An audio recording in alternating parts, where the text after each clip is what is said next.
Everything around us is built in factories. Toys, computers, even airplanes. How do you think we'll design and build airplanes 10, 20 years from now? Well, first off, everything will be connected and monitored, with thousands, actually millions of sensors everywhere.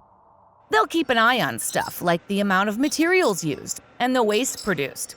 This will not only help us make better products, it'll also be better for the planet. Say you have an idea for the perfect airplane design. Nowadays, it could take years to test your idea.